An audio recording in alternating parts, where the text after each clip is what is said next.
So welcome to our next panel. We are very excited here. We are tuning in. Well, I'm not tuning in. I'm tuning in from California. I'm Susan Reynolds, the co-founder of LookUp, but we have an amazing panel from the UK across the pond. So very excited to share with you this panel, From Peril to Promise, how Gen Z is affected by the digital world and their call to action. So you're going to meet some great panelists. We're going to be moderated by Bob Wigley, and I just want to introduce you to Bob. Bob is the chairman of UK Finance, where he represents the UK banking and finance sector with HM government and regulators. Bob is an avid supporter of Gen Z entrepreneurs and met a new entrepreneur every weekday before the pandemic. He's been acting chairman of Victoria Beckwin Limited, periodically advises governments and chair commissions for governments. As an adjunct professor of the University of Queensland, a visiting fellow of Oxford University's Said Business School, and an honorary fellow at Cambridge University's Judge Business School, Bob is familiar with Gen Z's academic pursuits and desire to make the world a better place. When looking for an expert on Gen Z, their digital lives, and what it means to be distracted by technology, Bob's research is extensive and comprehensive. In his book about the effect of technology on Generation Z, Born Digital, The Story of a Distracted Generation, which is available when you visit Bob's booth in the iVillage. And I encourage you in between sessions to go into our exhibitor booth through the community and check out all these amazing organizations supporting this movement. We have over 40 exhibitors. It is my honor to introduce you to an avid supporter and friend of LookUp, Bob Wigley. Susan, thank you so much for that fabulous introduction. So I'm going to talk a little bit about the book, and then I'm going to talk a little bit about my very positive view of Gen Z and how I think it's going to change the world for the better. But before I do, actually, I think I'll do my stuff, and then we'll get the others to introduce themselves when we get to their sections. I think it's easy to do it that way. So let's start with, why did I write this book? Well, first watching my own 3 adolescent children growing up and noticing how differently they use technology from the way my generation used that technology, and how it was affecting the development of their personalities and their view of the world. And as you mentioned, Susan, I took a kind of conscious decision to interview a Gen Z entrepreneur every day for a couple of years. I met over 200. And it was listening to what they told me that confirmed my view that Gen Z doesn't represent incremental change from my generation, but absolutely fundamental change across a whole range of factors, partly facilitated by technology. And recognizing, I think, that many people my age haven't realized how massive this change is, I wanted to explore and record what they told me.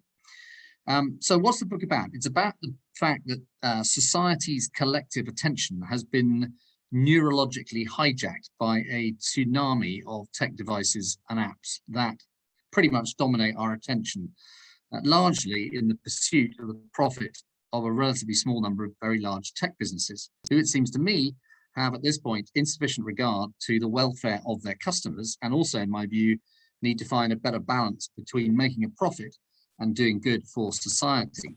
Now, no one would say for a second that there weren't massive benefits from technology. Of course there are. Transforming the ease with which we gather information, we search for information, the way we educate ourselves, the way we shop, the way we entertain ourselves, the way we get jobs, the way we politic, the way we participate in religion, and indeed start, build and run our businesses. So massive, massive benefits from technology.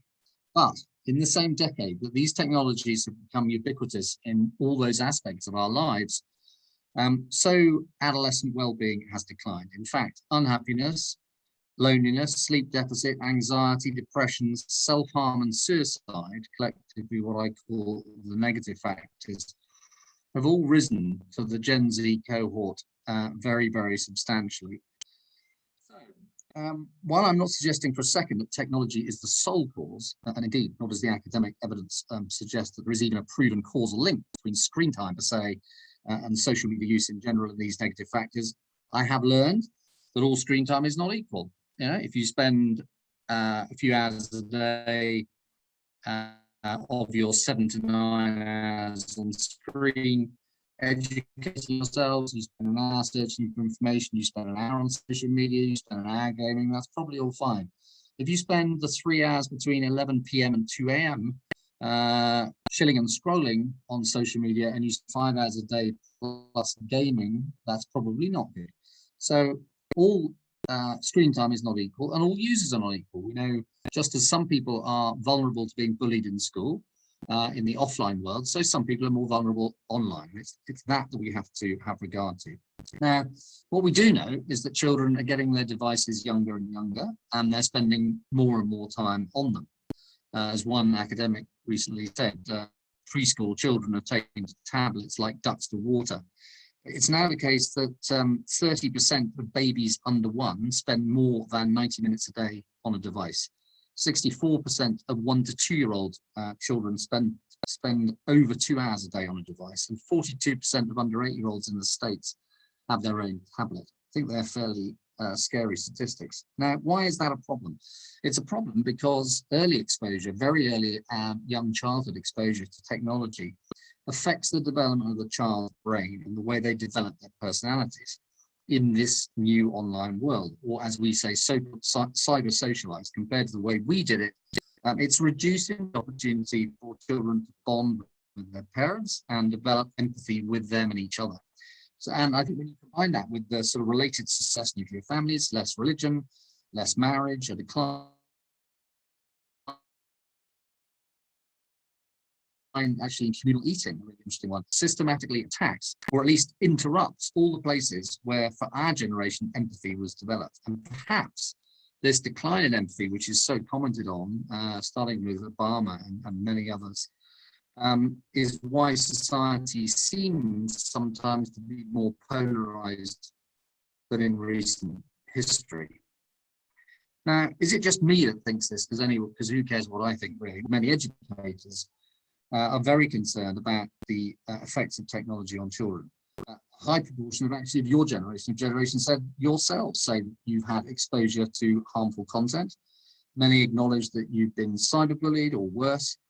And we've now got to the point where the majority of the public want to see the internet better regulated.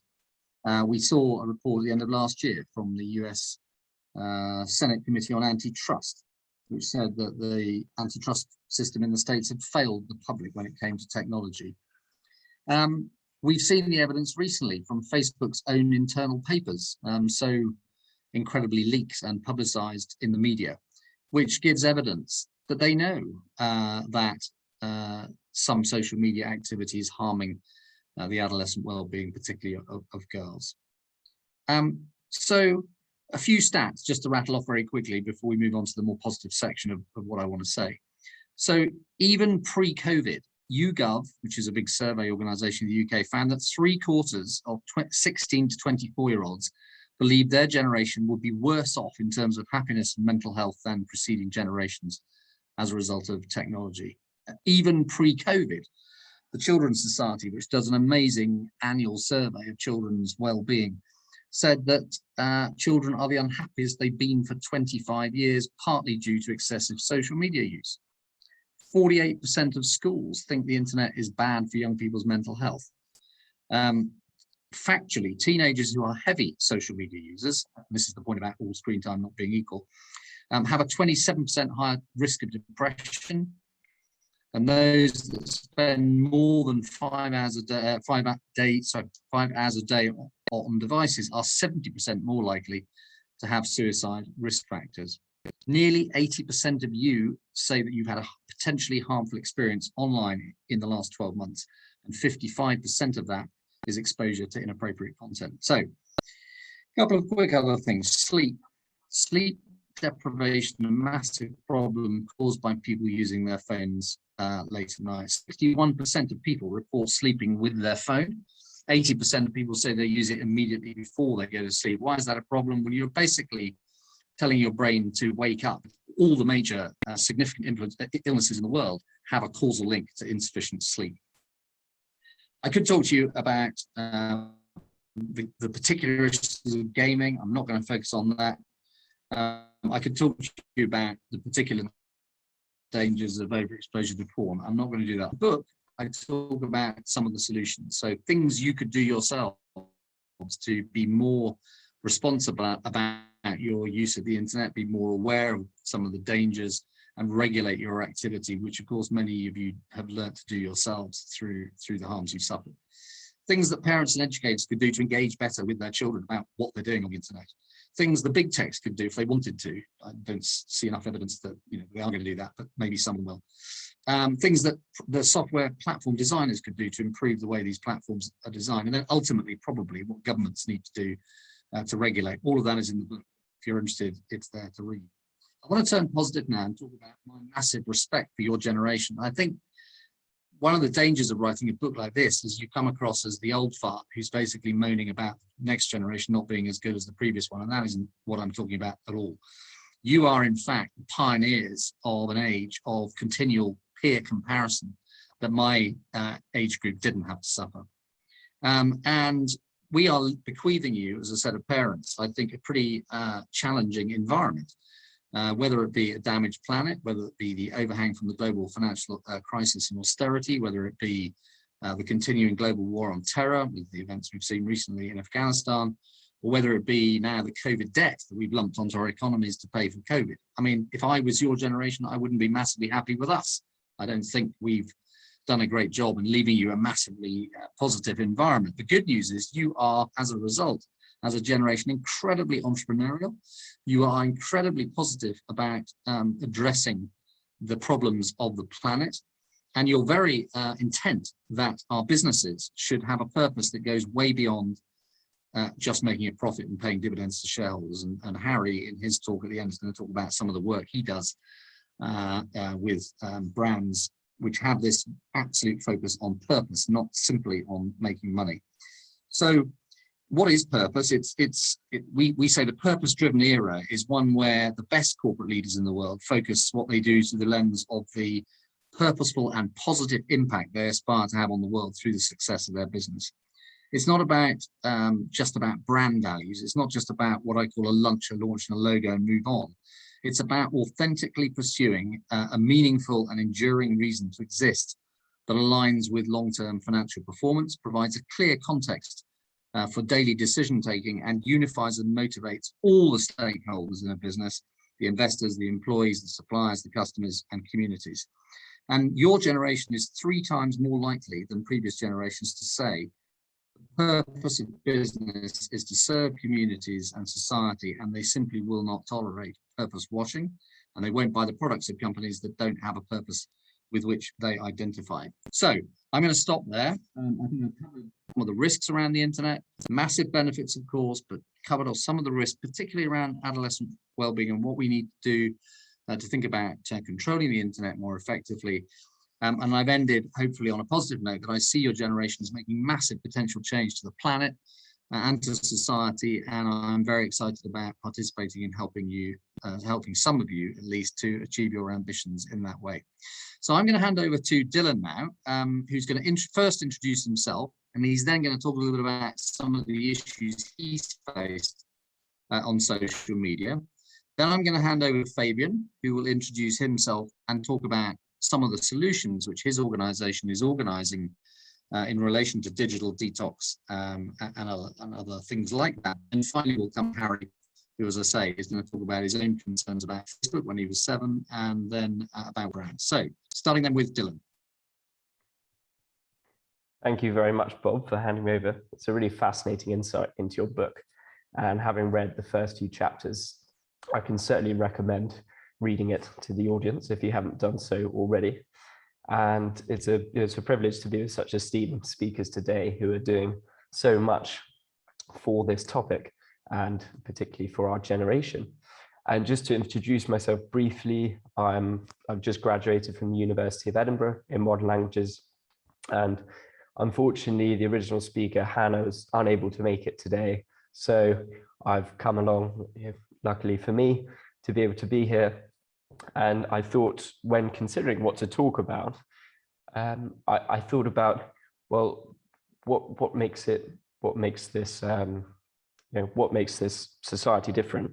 And from working with AGL briefly for I met with them once a week for 2 months this year when they were partnering with LookUp Live, just to give my young perspective from actually digging deeper into these problems and sort of, as someone my age, being aware that the problems are there, but not really doing much about it. Having to ask my friends what their views were on problems with social media and the benefits, I was really surprised to find out that I don't share the same views that everyone else does.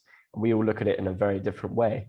So I thought, when considering this morning what to talk about, is to just give my perspective. And a lot of it, interestingly, resonates with what's in Bob's book and with what Bob has recently been talking about.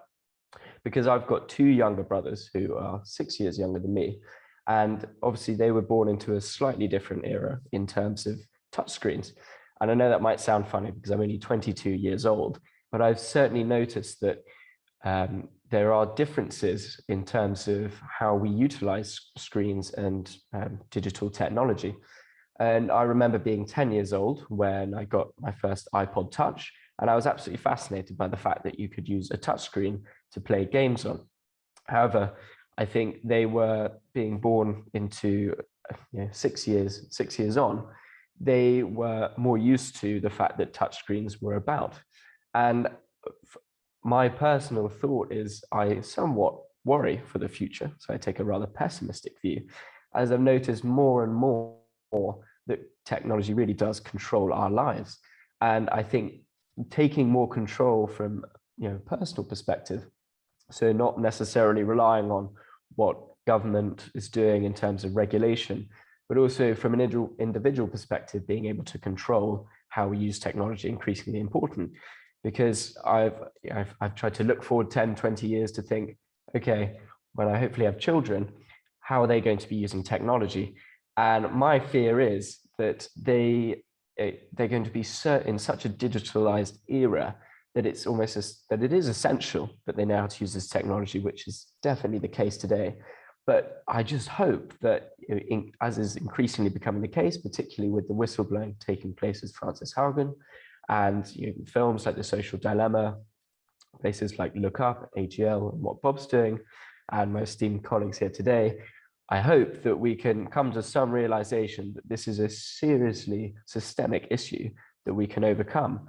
And just to draw upon that a little bit more, I'll take one example. So obviously Google, we all use it pretty much every day and certainly do rely on it, but you cannot doubt the fact that it is such a useful tool.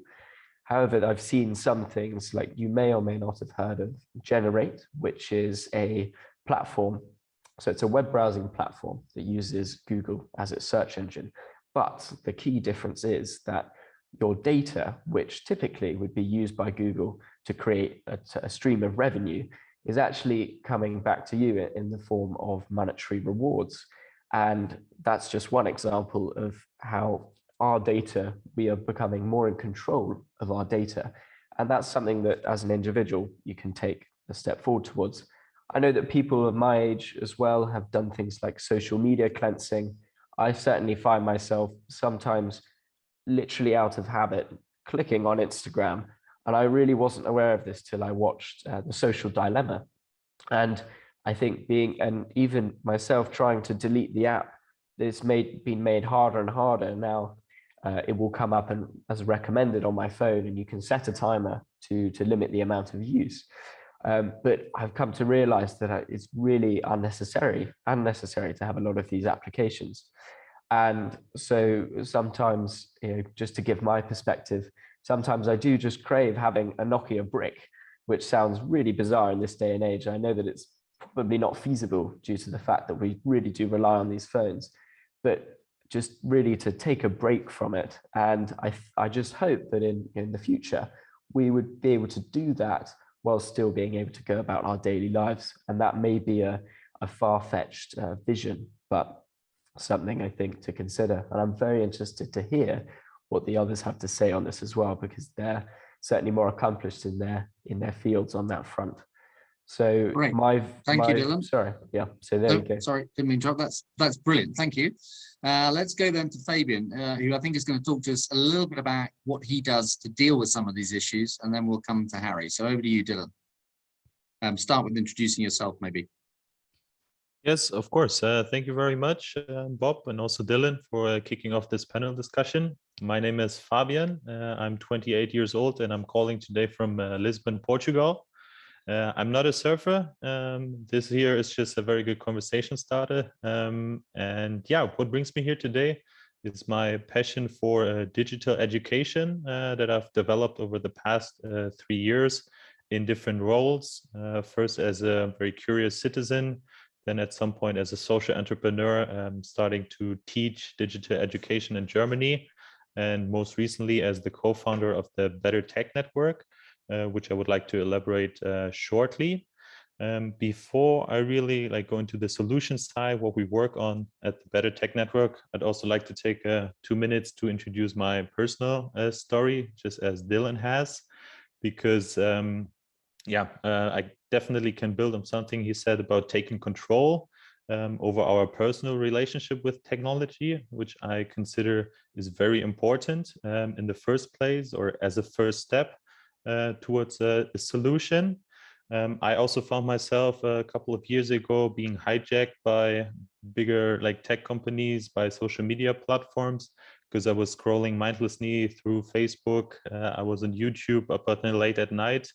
And many of the characteristics of Gen Z that Bob highlighted, such as stress, overwhelm, anxiety, or low self-esteem, were also things I felt because my relationship to technology was out of balance. So from that on, I really needed something that was as eye-opening. And what happened was that my social media accounts got hacked in March 2018. And that was really the eye-opener for me to think and reflect more, what am I doing here actually? And how is this really having a good impact, positive impact on me, or rather a negative one? And then in the aftermath of that, I decided for 3 primary reasons to leave social media. Those 3 being time, my data privacy, and also knowledge. And because time is not only limited for us here at the panel today, but for our lives in general, I only can deep dive a little bit more into that first argument and share with you a simple example. If you think of the average life expectancy for us here in Europe, which is around 82 years, that's hard to relate to. But if you put that into days, that's around about 30,000 days that we all have. And if you now translate 1 hour of social media use into days, that would actually account for 1,200 days over your lifespan. So that is roughly 4 or 5% of the time that you have here on this planet, and it would just be spent on social media. So what I encourage here is to really start asking yourself that if that is actually time well spent, or if it's not. And for me, it really wasn't, which is why I decided to step away, to say goodbye to Facebook, to Instagram, at one point even to WhatsApp. And I remember my roommate telling me or asking me if I'm completely disconnecting from the world. But I answered to him that I'm actually reconnecting with many things and aspects of life, whether it be nature, spending more time outside, talking with friends in a more deeper and meaningful way, and also getting to know myself better, which I guess is for Gen Z a very important point, because we're all in the search of meaning, of a purpose, how to have an impact in life. And I believe that you cannot simply do that by constantly comparing yourself on social media to what others are doing, but rather to get to know yourself better and to find out what your interests are. So having the time to do that is important. And there you should think if you can do that on social media, or better not. So that was something of my personal story. Sharing more on the solution side, I also need to admit that taking your personal control can only be the first step. There definitely needs to follow something after, because even though I'm less affected by the negative impact of technology, of social media platforms, society will still continue to suffer from it. as like some of the revelations from the Facebook files have also showed. So what I did is that I joined forces with other students and young professionals and founded the Better Tech Network, where we try to lead conversations and take action towards a better tech future. And how we do this is our approach consists of 3 pillars: awareness, empowerment, and advocacy.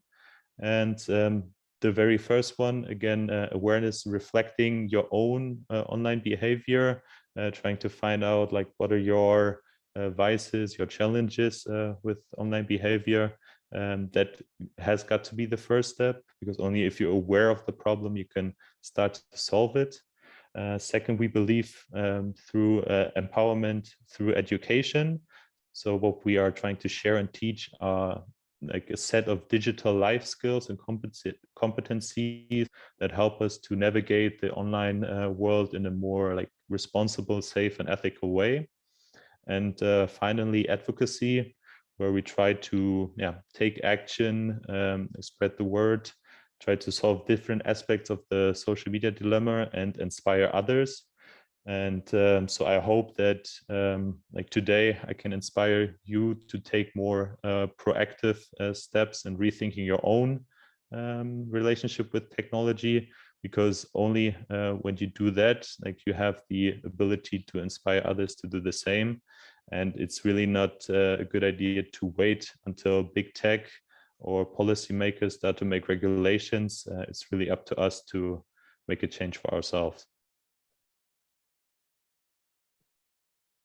So Thanks, Fabian. Really, really interesting, and look forward to hearing a bit more about that later on. I'm going to go to Harry now, who I think is going to touch on. Harry's got stuck in his car because the traffic in London is so terrible. So he's beaming direct from his car, which hopefully has got someone else driving it. He looks like he's sitting on the right side of it. You're going to talk a bit about, I think, your own concerns about being on Facebook from 7, and then tell us about your own business and some of the great things you're doing with purpose for big. Yeah, so Bob, just to put everyone's mind at rest as well, we are static on the side of the road at the moment, so there's no concerns on that front. But again, as everyone's spoken about so far, particularly social media, there are definitely concerns, and I think the one which I personally feel, and any young people watching will definitely feel this probably in a more pertinent way than maybe other generations, and that is, I joined Facebook when I was 7 years old. I saw this game called Farmville being advertised. You need to start a Facebook account to play. And so I set up an account and just went straight on. And, you know, at 7, I dread to think, you know, not even from a bad perspective, but just from a cringy perspective, what kind of things I was posting, both publicly and privately on Facebook. And obviously, once you're on Facebook at 7 years old, before you know it, you're using other messaging platforms, you're using other social medias. And I think, well, definitely still to this day, I'm a little bit concerned about what I was saying, because we see on social media all the time, you know, footballers aged 22 or 23 posting things from 10 years ago. And it's obviously in a lot of cases completely wrong, but they were 22, quite mature. Whereas, you know, when we were growing up on Facebook, age 7, 8, 9, 10, 11, 12, 13, 14, etc., Lord only knows what any of us were really saying. And so I think that that's something which I'm ridiculously anxious about. And I think for anyone watching who is a policymaker or a teacher or a parent or a future parent, I think one of the things we definitely want to be thinking about is, in a small way, we have to accept the fact that even though there's an age regulation for joining social media, there is no solid means of ensuring that people are actually 13 or older. And even at 13, we're still ridiculously young. And so I definitely think, as a few of the speakers have touched on before already, it might be worth talking about some kind of literacy lessons, or just being aware of the fact that what your young person is online. We often talk so much about cyberbullying or about predators, etc., but there's also something which is, I guess, almost hidden, and it's the fact that us to ourselves, you know, what are we saying on social media at 7, 8, 9, 10, 11, 12, etc.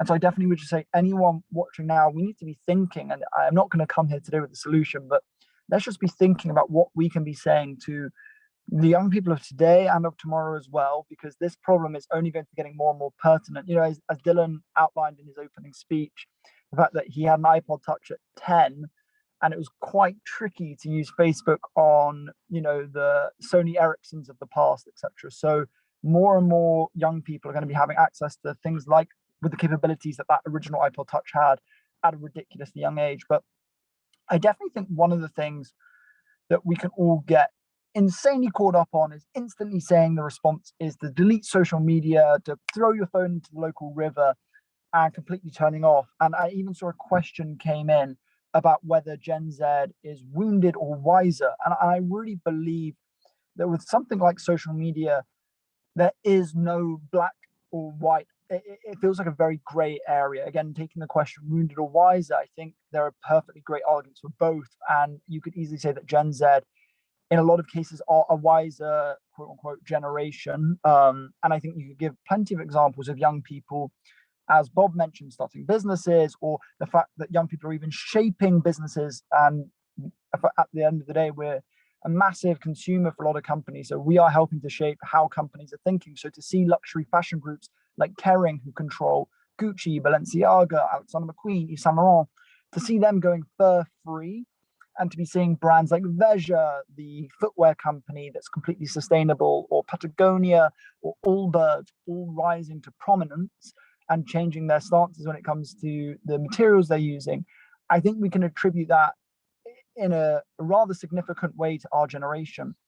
And so I definitely think there are examples like that where we are using social media in a lot of cases to voice our opinions, and we are becoming wiser. We're learning a lot of things from this internet age and this age of information. But obviously, I think we don't need to even name the most extreme wounds that there are. But Fabian, Dylan, and Bob, to a small degree as well, we've all touched on some of the wounds that can happen. So I really feel, though, that just looking at that as the one question, I feel strongly there shouldn't be a black or a white here, but really feeling what works for you. Because again, for me and my example, which again, thank you, Bob, for mentioning, is I co-founded an organization called Prospect 100, and we run global design competitions for young creatives. And we work hand in hand with some of the world's biggest brands on these, like Nickelodeon, Kering, the luxury fashion group I've already mentioned, hence I'm more than up to date with what they're doing, etc. And so that company, which I co-founded with two people. I met both of them online in 2017, and we co-founded the company in 2020. One was from Belfast, one was from Paris. So in any other generation, the three of us are not meeting, let alone staying in contact for 3 years, having not really met in person that many times. I think twice for the chap in Belfast and once for the chap in Paris. And so for me, if I had completely gone off social media, I wouldn't have had that opportunity to ever meet those people, to stay in touch with those people, to work with those people.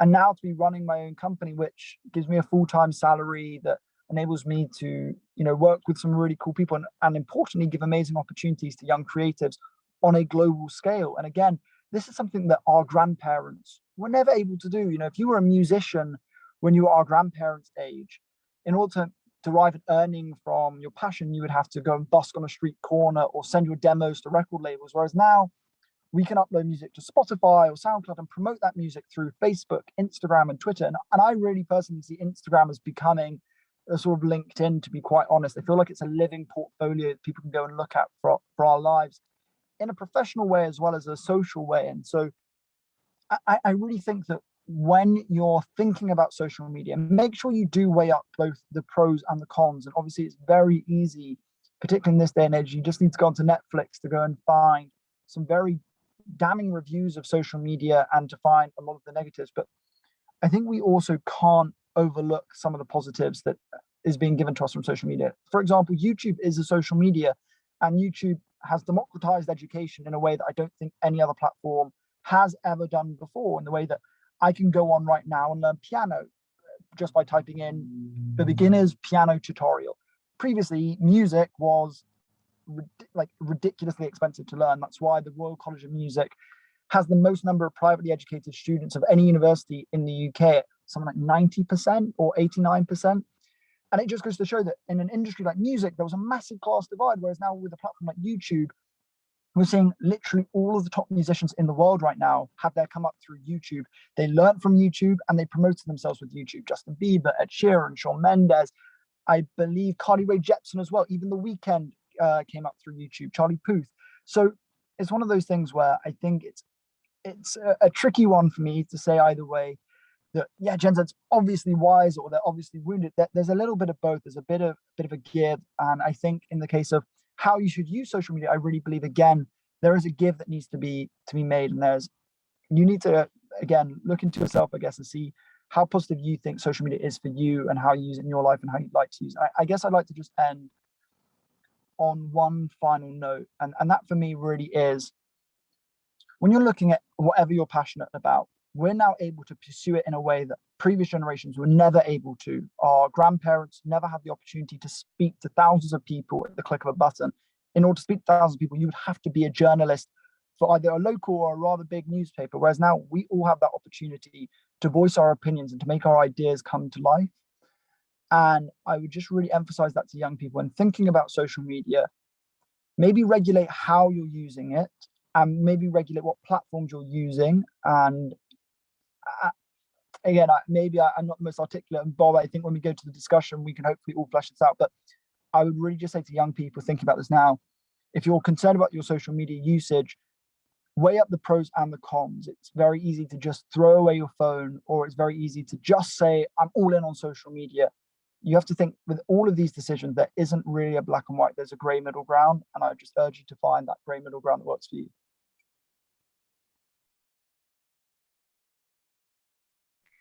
Hey, Harry, that was really, really good and very balanced, and I really enjoyed listening to you. And I'm sure you're absolutely right. I totally agree. Your generation is wise for its age. I have to say, some of the reasons you're wise for your age because of what you've been exposed to at such a young age, I'm not sure is a good thing, but it's definitely true that you're wiser. And I'm afraid that's kind of how you get to the wounded bit as well. I want to pick up on one of the questions someone's thrown in, which is how do we really address cyberbullying and harassment? And there's a really big issue here that we need to get into, which is an anonymity on the web. If you want to go and buy alcohol, you have to have an ID card or you have to have a passport. If you want to travel, you have to have a passport. If you want to go into a nightclub, you have to have ID. If you want to buy drugs, certainly controlled drugs, you have to have ID. And yet children wander around the internet at very young ages with access, frankly, to all those things and more with no ID. And I think that's nuts. And I've no idea why anybody thinks it isn't. And I heard this from the director of Ofcom, which is the media regulator in the UK the other day, is that some people need anonymity to be on the web. Now, that is okay. I have no problem with people using a profile that is in someone else's name, as in an imaginary person's name. So, if I want to be John Blogs on the internet, that's fine. My point is simply that the social media platforms should know who I actually am. So when I register for Instagram or Facebook, they should know it's Bob Wigley, because if then through my John Blogs profile, I go and harass someone else, or I spread fake news, or I spread hate speech, or I, God forbid, engage in some kind of technology-assisted child sexual abuse, the platform will know. If I'm then complained about by some other user, the platform can do something about it. They can either block me through knowing my IP address, or they can report me to the authorities. And I see no reasonable objection to you having to identify yourself to the platform. No problem with using a fake profile, that's fine, but the platform should know who you are. And I have no idea why that is not the case. And I really have not heard a single good argument as to why we shouldn't do that. So anybody who wants to put one up, I'm very happy to have a debate with you about it. So I wanted to come straight in on that one. So quick question here from the audience. If you could choose from one, which would you choose? To bring more awareness with campaigns for young children, teens and parents about the online world and social media, or two, to change the platform's features? I'm going to have a go at that. And then I think Fabian, you might want to come in on that one. So I would say the definite answer to that is both. We need to educate not just kids, but parents about responsible internet use. And isn't it odd that in school we have compulsory sex education in the UK, something which doesn't affect most children until they're in their teens, and then not all children until quite late. And yet at age 7 to 10, we are not teaching kids about responsible internet use. That seems to me a massive omission in the national curriculum. And I argue strongly in my book that we should have comprehensive responsible internet use education in schools. Of course, you have to find teachers who are capable of doing it. which is a whole nother question. But we need the subject covered. Fabian, do you want to come in on some of the things that we could do to answer that question? Yes, certainly. Thanks for the question being brought up. I really like this one because I would actually go with option number 2, that if I would have to choose, I would actually try to change like some of like those platforms and what has like resulted in all those negative impacts, which I think is based in their business model that is just like focused too much on our attention and our data being monetized by being sold to advertisers. So if we could change something about that immediately, I would go for that. I just fear that realistically there won't be like much change anytime soon, because Facebook and like Google, other big tech companies, still, like, we live in a capitalistic world and they work mostly for their shareholders to make more profits in the future. So there we really have a systematic problem. And I do see more like midterm or short-term benefits in bringing awareness to young children, to educators, so that we have the kind of skills and protection to navigate in this digital world. And here I agree definitely with what Harry also said. Brilliant, that this shouldn't be like a black or white thinking, but trying to find this middle way and see how we can deal with it in a sustainable way, because there are lots of benefits as well. Brilliant, Fabian, thank you. And I'm going to come to you just in a second. I see you got your hand up. I just wanted to come one thing, which is that the UK government actually, I think, does deserve credit for having a go at addressing this issue.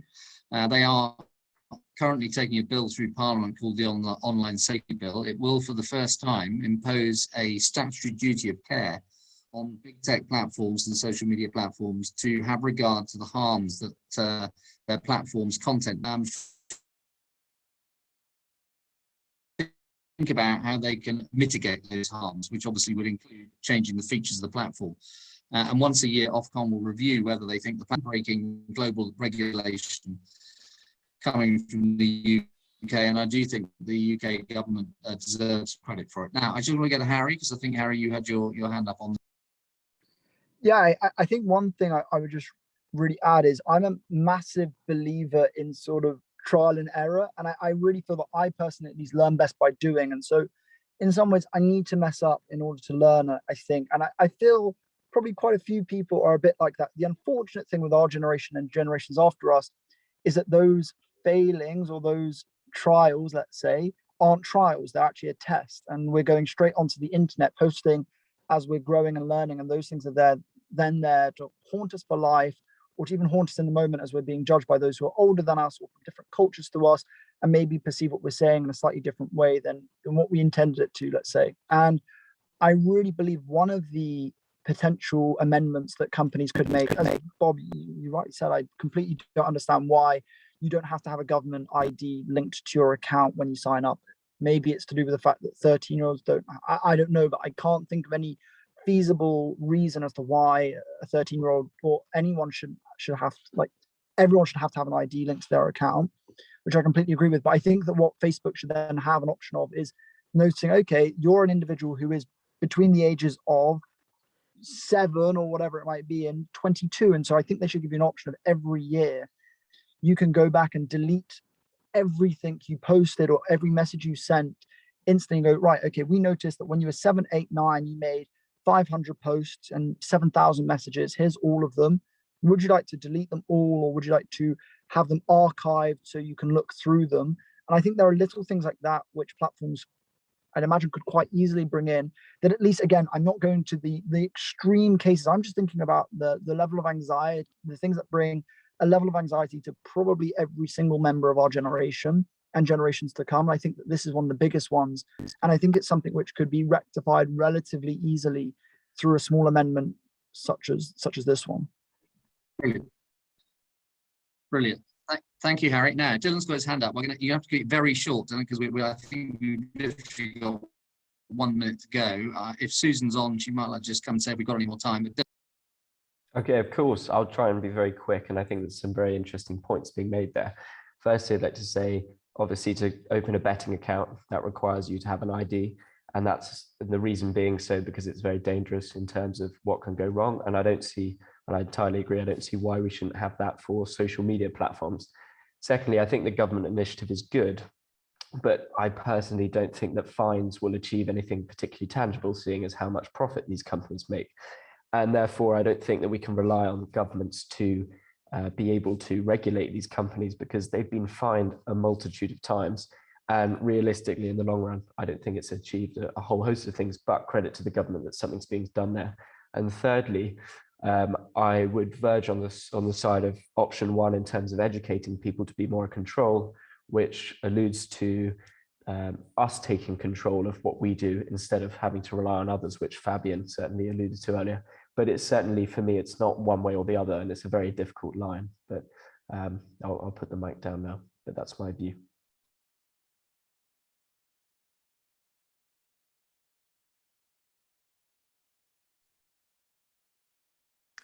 Great, thank you very much. Now, we've got another question here. How do we channel, or how have we channeled the activism and the digital awareness of Gen Z to the public domain? And I think also, Fabian, you wanted to come in on cyberbullying and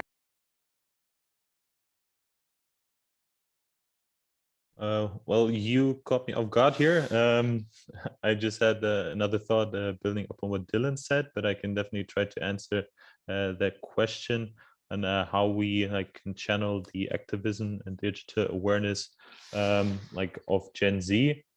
Well, one way we do this at the Better Tech Network is that we try on different platforms to come together to have conversations, to speak about it, and then to share some kind of knowledge that comes out of that, our personal experience, and to have each other's accountability as a community, because collectively we do need these kind of meaningful relationships with one another over technology platforms to really make a change. And that's how we then can effectively put on more pressure on these social media platforms that have much power and profits in their pocket, but would only listen to us if we're a bigger audience as well, which is why I would like to address again to the audience that you could reach out to us at connect@bettertechnetwork.com to continue this conversation even over today's panel, because holding each other accountable, having a sense of community, that's how we can channel this activism. Okay, so I'm going to pick up on another question that's come in. The question is, which one is better, to take a break from using the phone and social media, or to adjust your habits of using the phone and social media consciously? In other words, take a complete break or just mitigate what you're doing. So I think they're solutions for different things. I think we all probably could become better at controlling our use of devices, restoring control of our attention and deciding how much time we spend on devices and what we're doing. So I think we could probably all do that. And in the book, I talk about some of the ways to do that, using software technology that helps you do that, just being more disciplined about keeping your opening page on your phone only have the things you really need on it, shunting everything else onto a second page, which means you have to go and find it, turning off notifications on kind of unimportant apps, just some really basic stuff that actually makes a massive difference. For those who are really suffering, sometimes a complete detox is a good idea. For anybody who's interested, there's a great girl in the States called Maddie Freeman who set up a charity called No Media November. So instead of growing a moustache if you haven't got one, or cutting it off if you have in November, you take November off and to completely detox. And she did this because when she was in her mid-teens, she lost 4 friends, sadly, to suicide, and she puts that largely down to their overuse of social media platforms. Anybody who hasn't seen the session she's done as part of LookUp Live, please go and watch it. Please go and look at her website and please support her in what she's doing. It's a fabulous charity. So I think a complete detox for those who are really, really anxious and having a very tough time, but it's not practical for most people, because as Harry said, as Dylan said, as Fabian said, we use these devices for every aspect of our lives. So to completely come off them for a period of time is to cut ourselves off from our friends and our connections, and it inhibits us from leading our daily lives. So it's not practical for most people. So I think it is about, for me, for most people, it's about being more disciplined. And in my book, I talk about some of the ways we could achieve that. And by the way, I am no role model, so for God's sake, don't copy what I do. We might quickly whip round. Harry, Dylan, and Fabian, your quick points on that. We've got 5 minutes left. So just maybe a couple of sentences on that choice. Where do you want to start? Fabian first, then Harry, then Dylan. Yeah, I can be very quick on this one because I agree that like smaller steps might be more sustainable over time than like throwing your phone to the river, because that would like bounce back very soon. So maybe just starting with deleting one social media app like Instagram from your phone and rather accessing it through your web app can already bring more awareness to it. Or as Bob also suggested, to add friction by putting it on the second page and like allowing for this moment of reflection that like when you want to go to Facebook, you need like a couple of steps that would already help to bring more awareness to your media use rather than going like cold turkey. Yeah, to be honest, Fabian, likewise, I don't really have much to add because, Bob, I think everything you said is completely what I agree with. And it kind of goes back to my last point of I see this very much so it's not a one size fits all case. As you said, Bob, in some cases, you do probably have to go on a 100% detox, but in a lot of cases, it will be you are somewhere on a scale and then you need to work out where you are and make changes accordingly. So you mentioned a load of different things you can do, from turning off notifications to the second page, etc. It might be that you do one of these, two of these, or all of them down to complete detox. So again, I think it's very hard for us to say you should do one thing or the other. It's very much finding what works for you, and it's a gray area, but it's about understanding what parts of social media are very important to you. Bob, as you said, connecting with friends, family in a lot of cases is a massive part of social media, and those things might be completely non-negotiables. And so you might be going, okay, let me move more towards WhatsApp or BBM or Kick Messenger or whatever it is you use to message people, and maybe finding ways that allows you to remove yourself from the other aspects. So again, I think, Bob, you summed it up beautifully in the way that there isn't really a one size fits all answer for this. Great. Dylan? Yeah, just to touch on that briefly, I entirely agree with what everyone's saying, and moving towards what Fabian was saying, as someone who's done both options frequently, for example, I went on a trip to the Laplands in Finland and took 9 days off without looking at a single screen for the entire 9 days, whether that was a television or phone, and it was bliss. But here I am today, and it hasn't changed systematically the way that I use social media. So, further to what Harry was saying and what Fabian was saying as well, and touching on Bob, it's interesting that I think you have to think of the long-term effects of these things. And if you might think, okay, I will see the light of not using them at all, and then that will systematically change how I utilize this technology. And I think it's certainly worth it. But just to go on a cleanse, unless you're at that end of the spectrum where it's definitely necessary, otherwise something bad could occur, then I think it's not necessarily a one-way street, and you've got to find a balance. Brilliant. Well, I think that brings us actually right up to the end of our allotted time. We're going to hit the news tips, as they say. I wanted to thank all of you for joining us, for your brilliant questions. We've actually, I think, got through all the questions, and I want to thank Harry in his car, I think in London somewhere, Fabian in Portugal, Dylan, I'm actually not sure where you are, Scotland, Edinburgh, I can't remember, for joining us and for making such brilliant input. Susan for having us, of course. Good luck with the rest of the sessions. Thank you everyone for joining us. And Susan, I don't know whether you want to say some final word. Sure. So thank you all. What a fantastic session. Really want to call out AGL Communication, our UK partner, who has been instrumental in putting our panels together. And I hope you will stick around and just join the next session, which is This Is Your Brain on Social Media. And it is discussion with Liz Smith, the director of the documentary I Am Gen Z, and students from Francis Holland School, Sloane Square, and St. Edward's School in Oxford. And this will be a very lively and engaging conversation to really look at and hear from Gen Z's voices. As well, Liz is going to talk to you about the film festival where I Am Gen Z will be released in the UK. For anyone watching from Silicon Valley in Palo Alto, this film will be released at a film festival on October 24th, and we will get you more information about that. So thank you so much for joining us. This webinar will be recorded and up on our agenda in a few hours. So any friends you want to come and watch, you want to relook at it, the chat stays live, everything on the Whova app stays live, and we hope you enjoy the rest of your day. Thank you. Susan, thanks so much.